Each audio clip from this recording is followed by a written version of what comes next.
Hello YouTube, Reddit Math here, and welcome to The Darkest Sony, the PlayStation Dungeon, the darkest dungeon on PlayStation 4. For those of you who don't know or are just joining us, Darkest Dungeon came out last year into early access, seeing a full release this year on PC, and has just been ported to the PlayStation 4.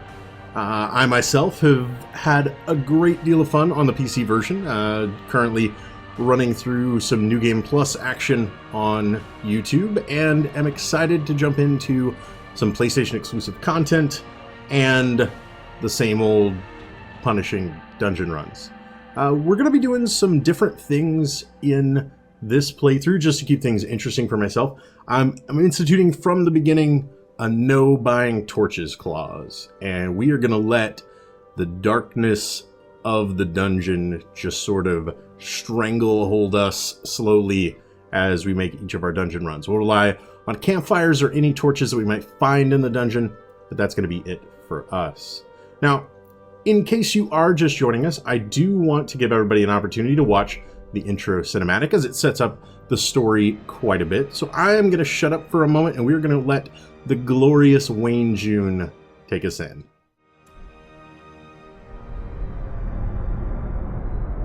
Ruin has come to our family. You remember our venerable house?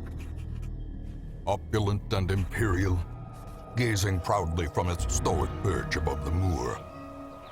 I lived all my years in that ancient, rumor-shadowed manor, fattened by decadence and luxury.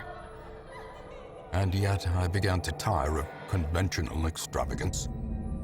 Singular, unsettling tales suggested the mansion itself was a gateway to some fabulous and unnameable power.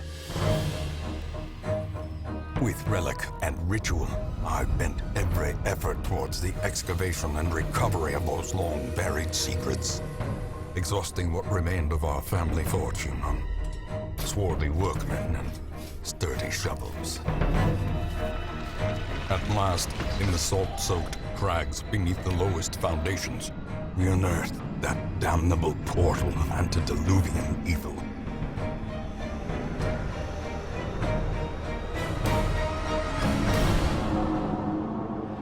Our every step unsettled the ancient earth, but we were in a realm of death and madness. In the end, I alone fled laughing and wailing through those blackened arcades of antiquity, until consciousness failed me. You remember our venerable house, opulent and imperial. It is a festering abomination. I beg you, return home, claim your birthright, and deliver our family from the ravenous, clutching shadows of the darkest dungeon.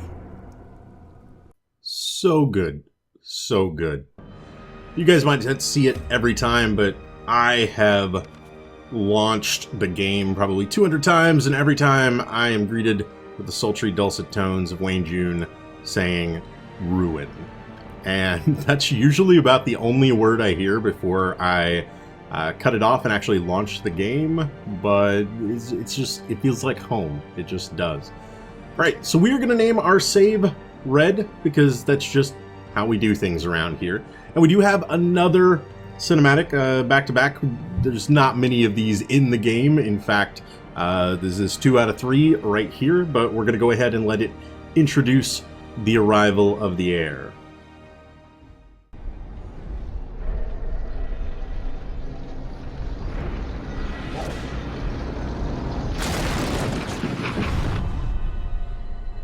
You will arrive along the old road.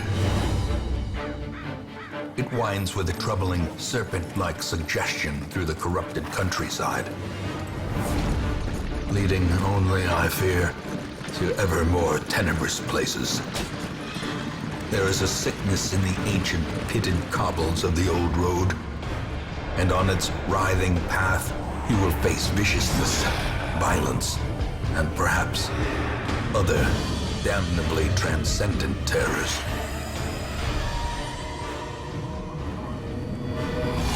So steel yourself, and remember there can be no bravery without madness.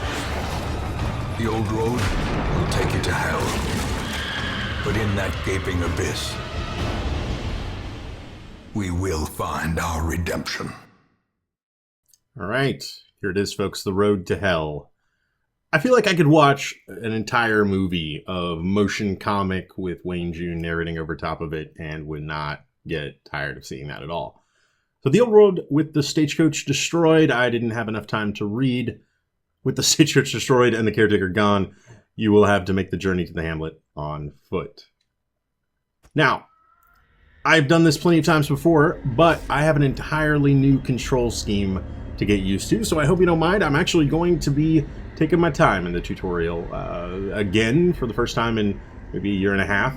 You are currently in a room. To move forward to another room, use the right stick to select a destination room on the map. This will take you to the connecting hallway. Press circle to close the window. Okay. Brigands have run up these lanes. Keep to the side path. The hamlet is just ahead. While in the hallway, use the left stick to move forward and backward. Press circle to close this window. Okay, and the directional pad does other stuff. Down is... down or up are... I see. I'm alternating between map and inventory that way. Okay. And then if I'm in... if I'm in the inventory, I'm moving around in that. Okay. I can figure this out. I think so anyway. Doesn't look like I can highlight the bottom row while there's nothing in it. Triangle presumably would use food, and square would bring up the character screen. Alright, I think I'm digging all the things you're putting down. X would let me go back into that room. Of course, we're going to get a little bit of stress out. Dispatch this thug in brutal fashion, that all may hear of your arrival. Walking through the hallways. Combat is turn-based. On your turn, select a skill icon, and then select a target. Can't select a particular skill, it's because that hero needs to be standing in a different spot, or there are no valid targets. Highlight the skill to see the requirements. Okay. How do I stick again? It's a little weird, if you ask me. The D-pad left and right don't appear to do anything, which is kind of strange, in my opinion, but I will get used to that. So, attacks in Darkest Dungeon, right? They're done as positions that we are standing in, the little sort of yellowed circles, and positions that the enemy is standing in on the right in the red circle. So Open Vein can be used anywhere in the first 3 slots, and it can hit anything in the first 2 slots. Grapeshot Blast, the second or third, and hits all 3 of the first 3 slots, denoted by the little lines in between the 3 squares. But against a single target, Open Vein makes a ton of sense. A little bit of bleed for our troubles. Doesn't quite kill him, so he is going to get to shank us. Oh, Reynaldo. He's got those moves. Continue the onslaught. Destroy them all. Each item, if you take it, will occupy space in your inventory. Hold L2 and use left stick to show details about the items available to loot. This works in your inventory too. Press circle to close this window. Okay, so it's the mouse over text is what we get from L2. That makes plenty of sense. We're going to take gold because, I mean, obviously. Now, interactive objects are curiosities. While exploring, you will often find interactive objects. Press cross button, which I might also have referred to as the X button, to investigate them with the active hero. Take a look at this tent.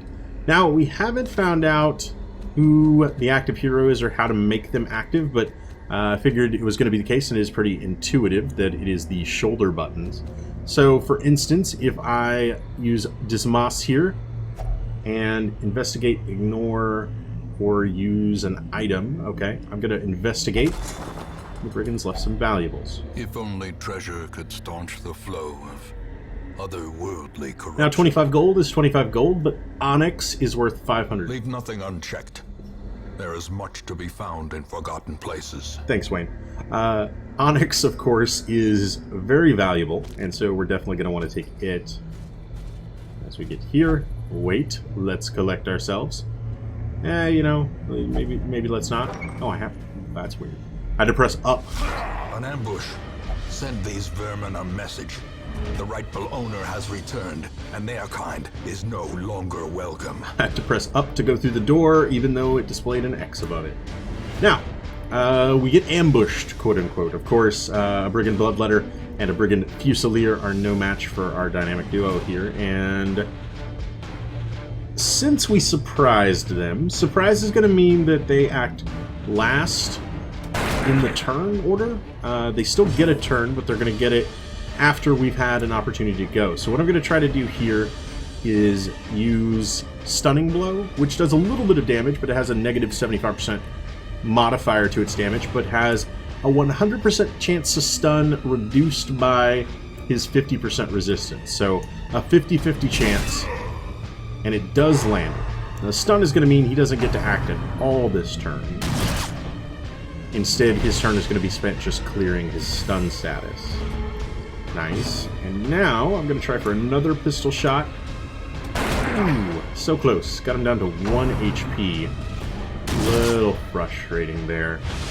And now I wonder... Okay. Navigate info with left. There we go. So I have to get over to him, and then it'll show me the plus 40% stun resistance bonus that he is receiving for 1 turn. So I'm not going to try to stun him again, because I'd only have a 10% chance for that to succeed. Instead, we'll just do a little damage. Make a little love, get down tonight. That stings. That stings a lot.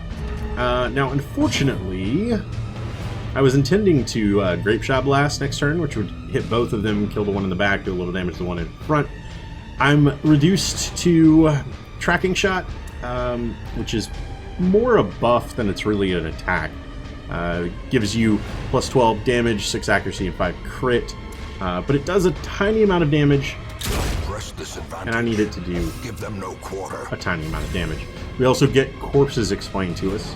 When most monsters die, they leave corpses. Corpses act as temporary obstacles and will eventually go away on their own. As you attack corpses to destroy them fast, or you can attack corpses to destroy them faster, but often a better approach is to use ranged skills, push-pull skills, and even corpse-clearing special skills that some heroes possess. Monsters killed with bleed, blight, and crits leave no corpse at all. But we're not going to have to concern ourselves too terribly much with that man's corpse, considering he is behind our primary target. But thankfully, after sucking up a point-blank shot there, Reynald, our Crusader, has been moved to the back, which is giving him a little time to shelter himself. And with that bleed, we're actually going to guarantee that we don't need to do anything else here. I don't have the ability to really do anything cool on this turn. None of my skills are equipped for healing or anything like that. But his bleed would mean that he is taking 2 damage per turn, and it'll happen at the start of his turn, so that 2 HP he has left would go away before he can hurt us. Prodigious size alone does not dissuade the sharpened blade. And awesome. I can hold the button to take all, which is pretty fantastic, if you ask me. So after you've completed the requirements of a quest, you have the option to return to town at any time. Just press the touchpad right. You don't need to return to the starting room of the dungeon to exit. You can press the circle button to close this window. Now, we can choose to go to the hamlet or remain. I'm going to choose to remain for right now. We're going to use this opportunity to check out the Bandage trap chest.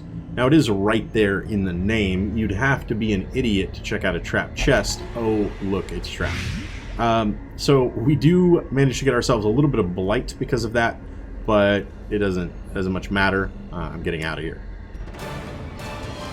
Now, victory on the old road. Ooh, trophy earned, welcome home. Victory on the old road means we're going to be heading back to town. And the town is going to effectively have, there we go, sort of an overworld concept, very similar to like XCOM returning to base kind of thing. On our rewards, of course, we get a little bit of XP. Both of these guys make it to level 1. They started at level 0. All of our characters, well, a lot of our characters will be recruited at level 0. They also picked up some traits, which are not particularly good here. Calm, weak grip, steady. Steady's okay, but weak grip and calm are both relatively terrible. Welcome home, such as it is. This squalid hamlet, these corrupted lands, they are yours now, and you are bound to them. Man, so many caretaker goals unchecked now. Fair enough, although I will say dim load times, though.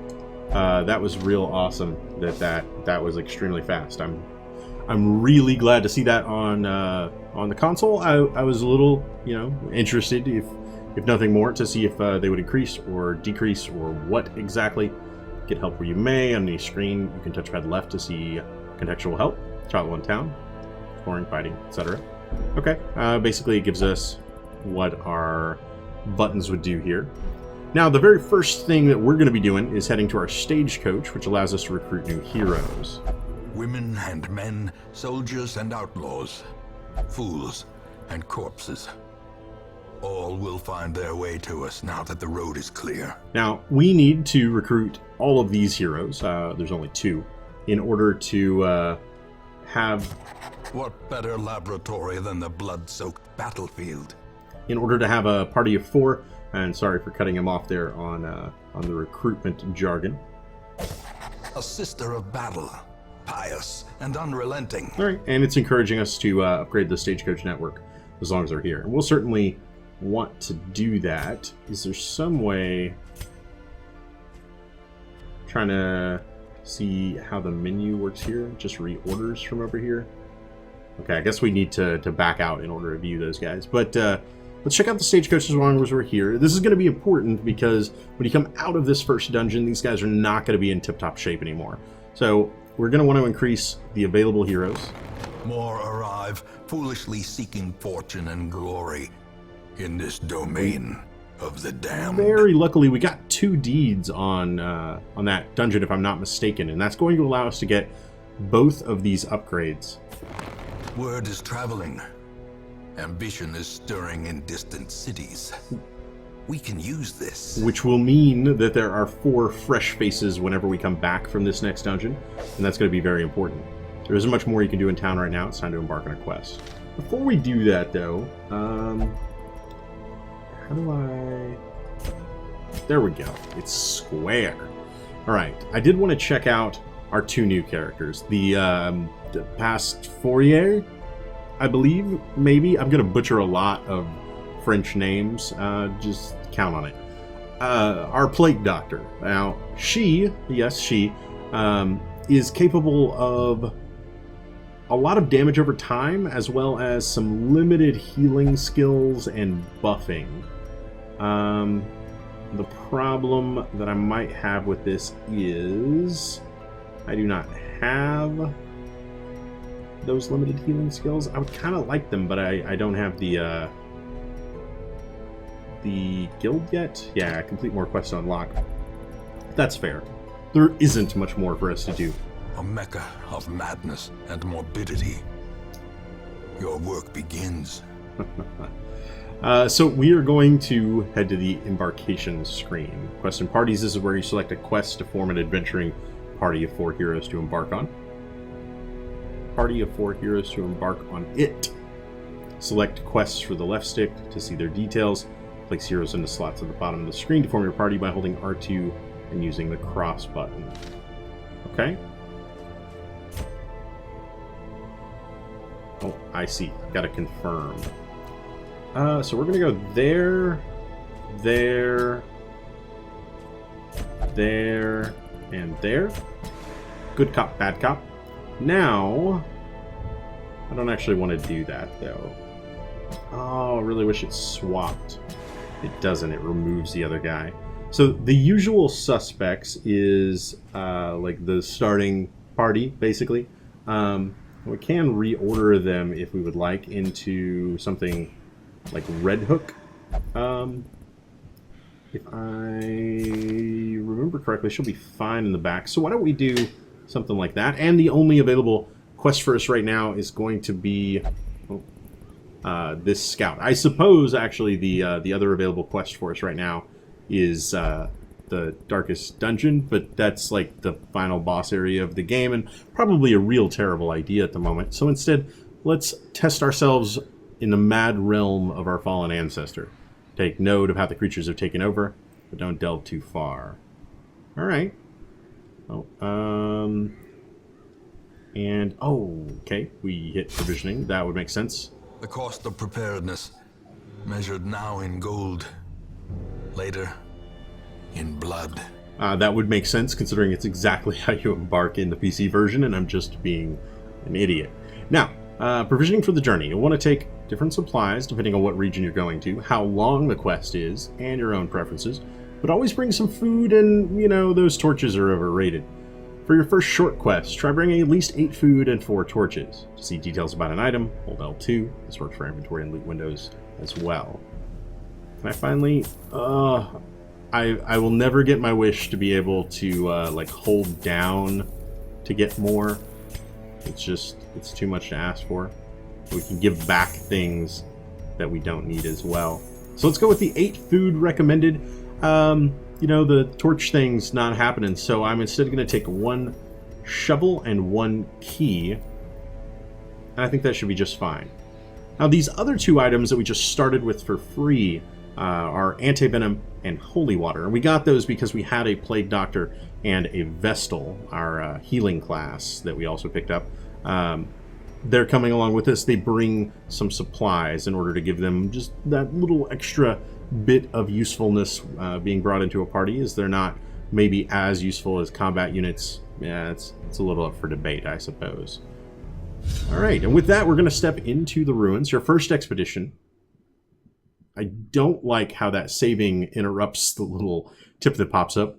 Your first expedition into the ruins of your ancestry. Be curious, be careful.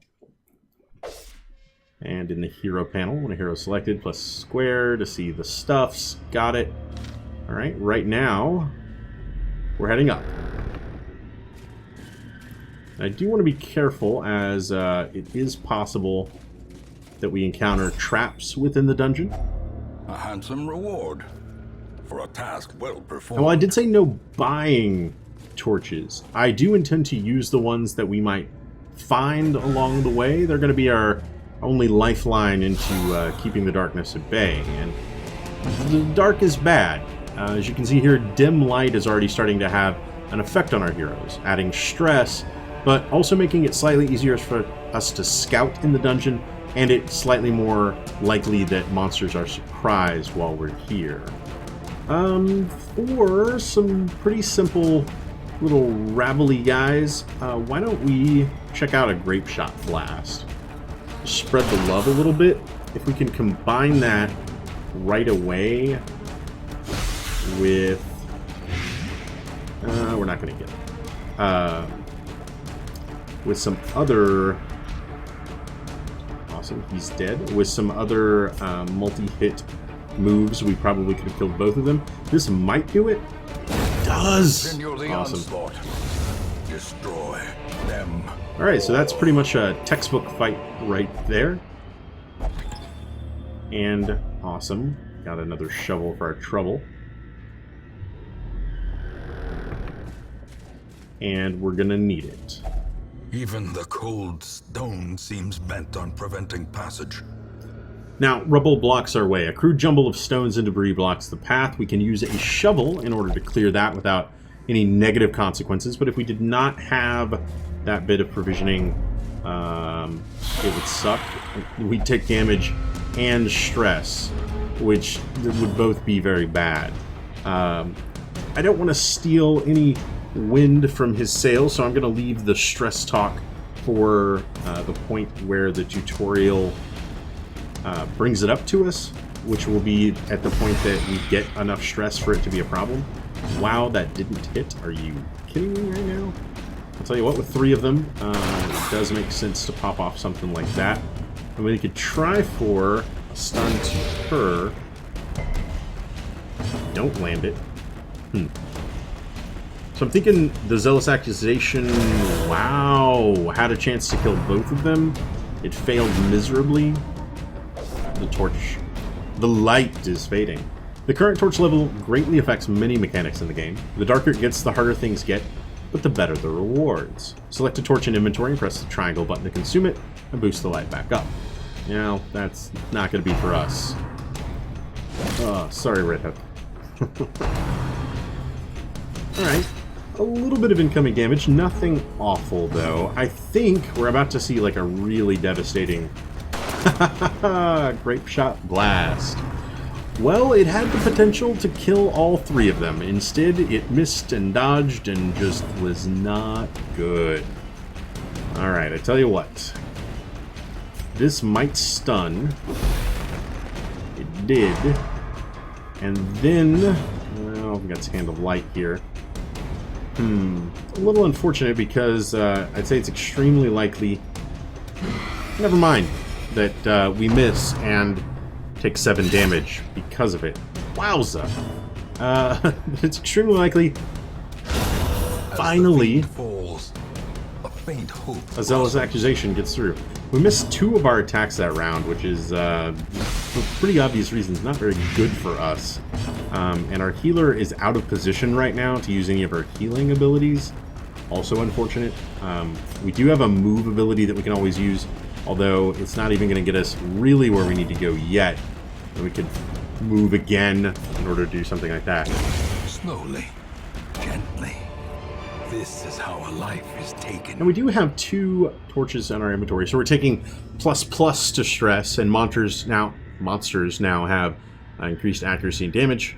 The heroes are now surprised more often, but we're getting more critical hits, and we get more loot out of the dungeon.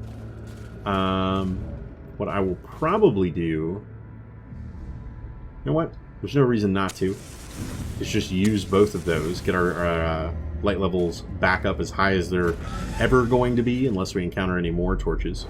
That does allow us to get better scouting. Awesome. And... oh, that's a little unfortunate. Is there no way...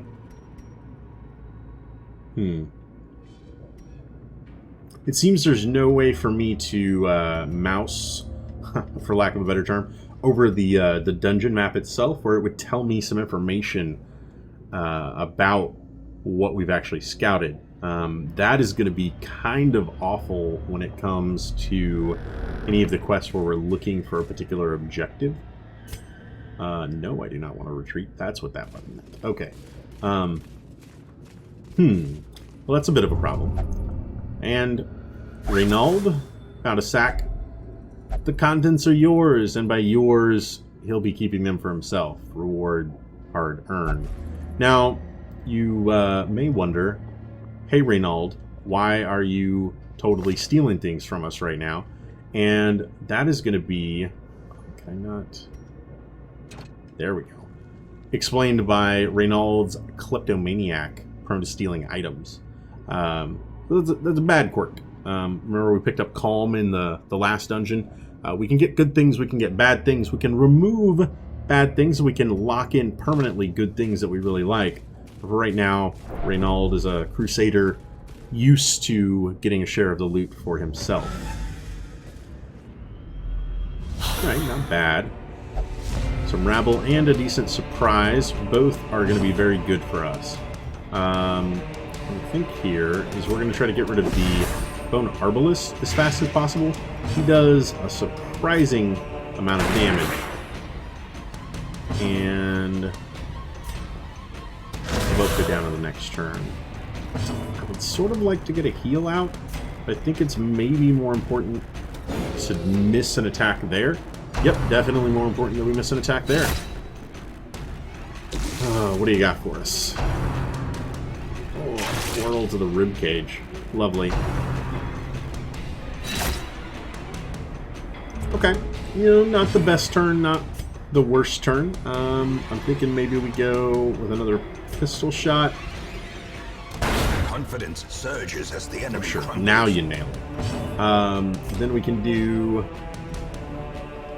a little bit of blight that is resisted, which is awful. I think I'm going to actually take this opportunity to heal as Reynald's looking, or Dismas is looking a little red in the lining of the clothes there. Yeah. I'm probably glad that I healed before that came in. Nice. One down. Give them no One quarter. easily killed. Let's just do the Noxious Blast. If it blights, that'll guarantee he dies on his turn, which means that I can stall just a little bit by doing something like this, so that I get an extra opportunity to heal here. And I think a Divine Comfort, which would heal our entire party for just a little bit, is in order. Critically healed on Reynald, so that's been great. The slow death. Unforeseen. We Unforgiving. do also land another scout. Awesome. And you're gonna zoom back out, map? Or you're gonna zoom back out, map? That'd be real swell. Apparently not. Okay. Tell you what, let's select her and check out the Holy Fountain using a little bit of holy water.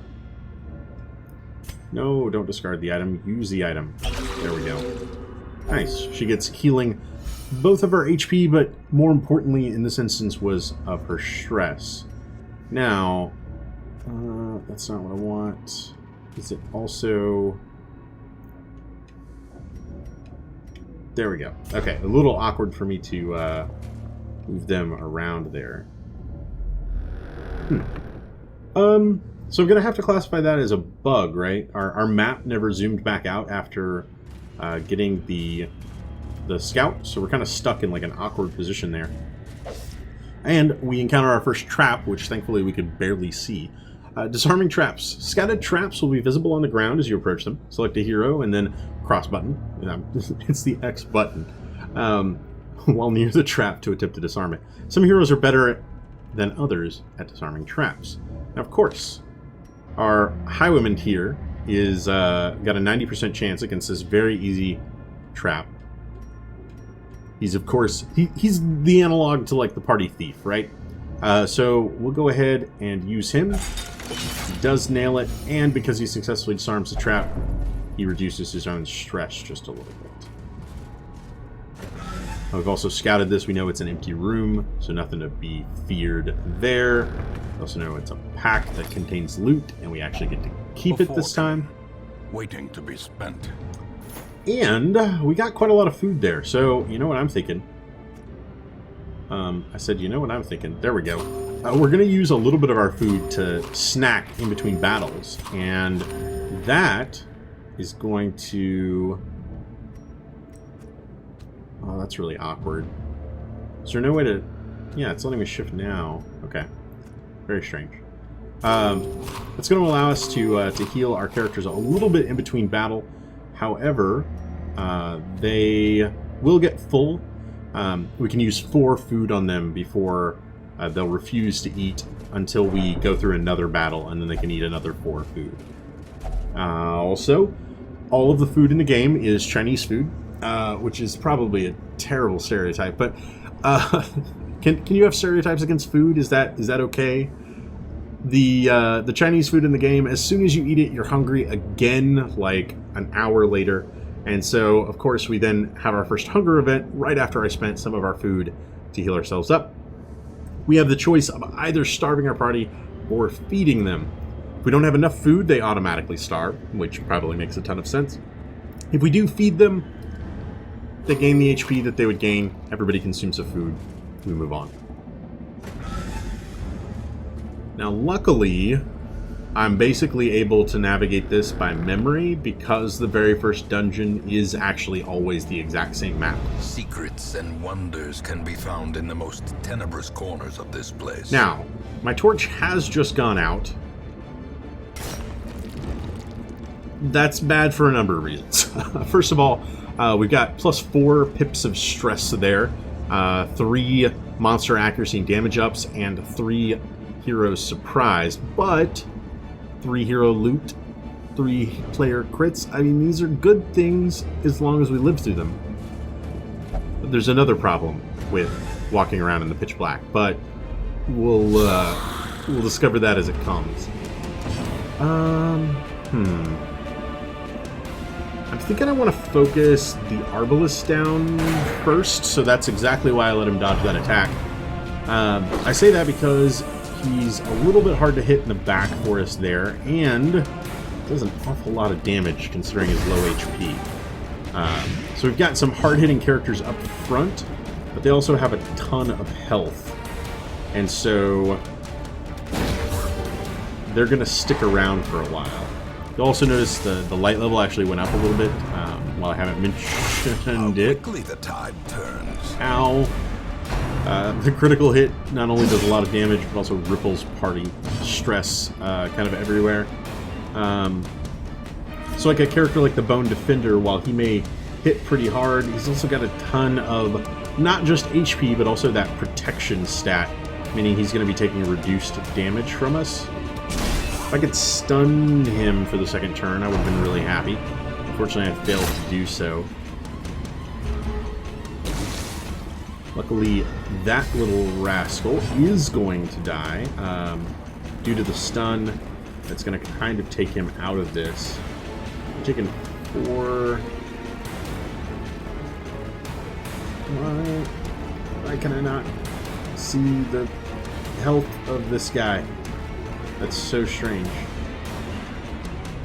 Huh. Is there no way for me to see exactly how much HP he has? Well, that's just bizarre. Tell you what, let's actually try for a double stun back here. That's fine, as the courtier dies anyway. And then we'll bring it up front a little bit. Now, if it bleeds is not... Or sorry, not if it bleeds. Open vein is not so great because bleed damage against skeletons is pretty much the worst idea ever. So we're going to do something like that. It's down to 3. If I can get... not happy that you went first.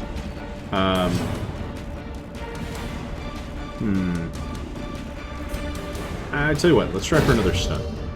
Yeah. Gambler's Fallacy. We were due, man. Anyway, you're at 3.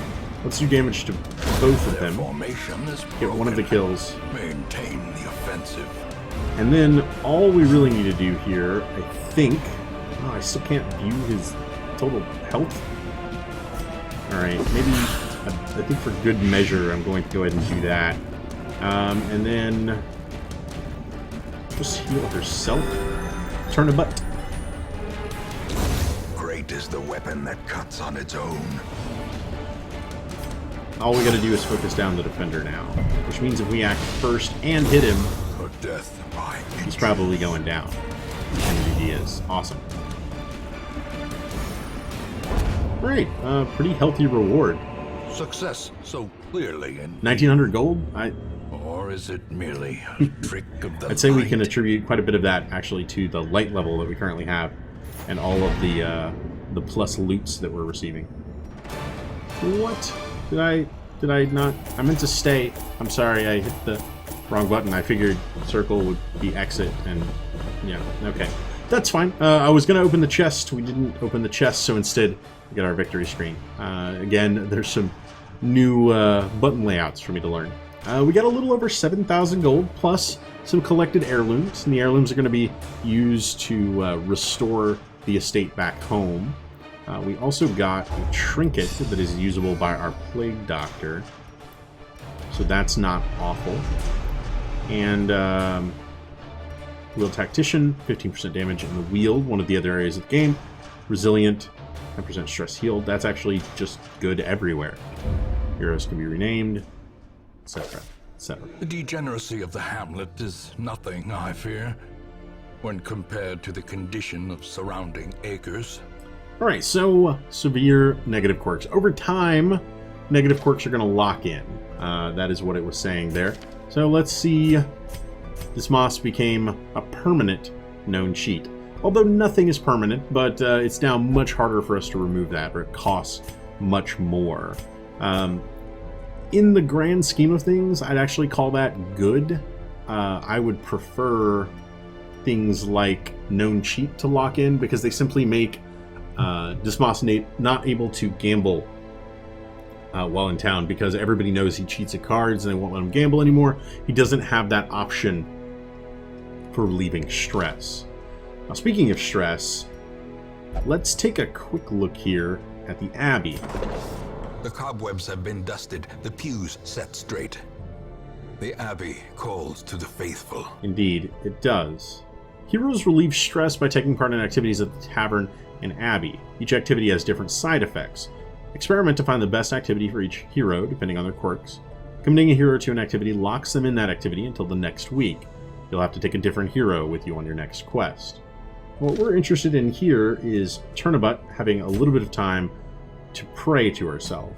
Or not to herself, but pray for herself in order to relieve some of her stress there. And that means we don't have 4 party members to take into our next dungeon, so we're going to need to go back to the stagecoach, where we've got 4 incoming heroes, a man-at-arms. The raw strength of youth may be spent, but his eyes hold the secrets of 100 campaigns. An antiquarian. She searches where others will not go, and sees what others will not see. An occultist.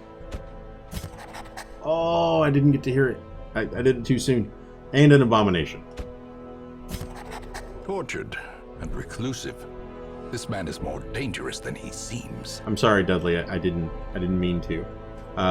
So since we didn't get to hear about Dudley, let's look at him. He is an early riser and fears beasts. The occultist is sort of your risk-reward healing class. His standard combat skill is a weird reconstruction. There we go, right there. That heals, but also has a chance to inflict bleed, which means that you might do a little bit of recurring damage in order to get that initial HP. And of course, you could always heal for 0 and then bleed, and then bad things are coming your way. But he's going to have to be our resident hero in another quest. I'll tell you what, guys, that's going to do it for this episode. I hope you enjoyed it. If you did, feel free to subscribe. There's lots more on the channel. Leave a like or a comment if you have anything to say about this or any of my other videos, and I will catch you guys next time.